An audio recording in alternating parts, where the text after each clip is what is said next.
Okay అండి, hi అండి అందరికి. సో ఇవాళ ఎయిర్ ఫ్రైలో ఫిష్ ఫ్రై చేయొచ్చేమో ట్రై చేస్తున్నాను. ఇవాళ చికెన్ ఫ్రై చేసుకున్నాను ఎయిర్ ఫ్రైలో, కానీ ఫిష్ ఫ్రై అయితే ఫస్ట్ టైం చేస్తున్నాను అండి. సో ఇలా ఫిష్ ముక్కలన్నీ కూడా మ్యాగ్నెట్ చేశాను, ఒక 1 అవర్ మ్యాగ్నెట్ చేసి ఉప్పు కారం అన్ని పట్టించేసాను.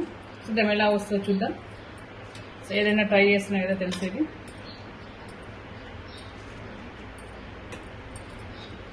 చూద్దామండి ఎలా వస్తుంది అనేది.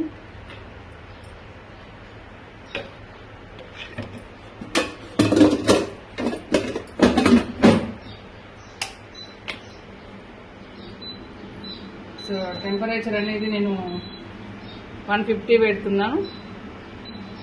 150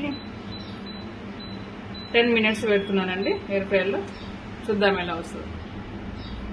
హలో అండి, ఇంత 10 మినిట్స్ అయిపోయింది. చూద్దాం ఎలా వచ్చిందో చూద్దామండి. వావ్, సూపర్ వచ్చిందండి, చాలా బాగుంది. అసలు ఇంత మంచిగా వస్తే అనుకునే లేదు, అసలు అంతా ఇట్లా స్టిక్ అవుతుందేమో దానికి అనుకున్నాను.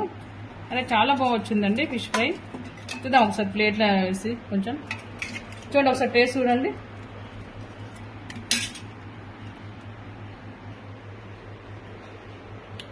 మంచిగా ఉందిగా, మంచిగా అయింది. ఏం మరి పచ్చిపచ్చి అయితే ఏం లేదు, మరి చాలా బాగుందండి. అసలు అంతా ఇట్లా ఉంటుంది అనుకున్నా, చాలా బాగుంది.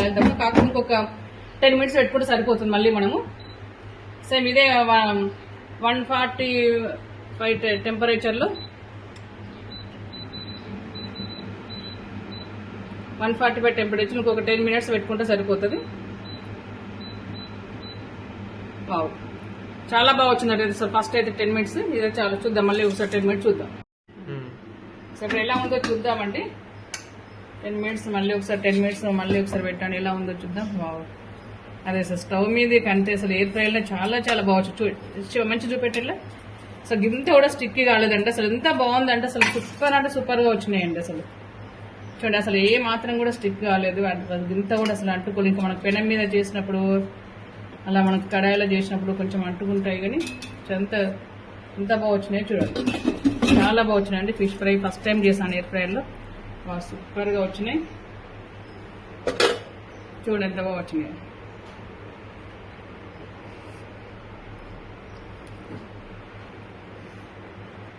చూడు టేస్ట్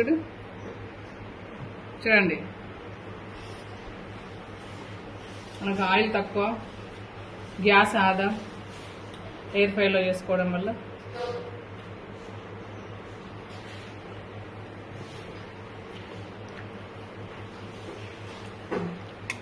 చాలా బాగా వచ్చినాయి.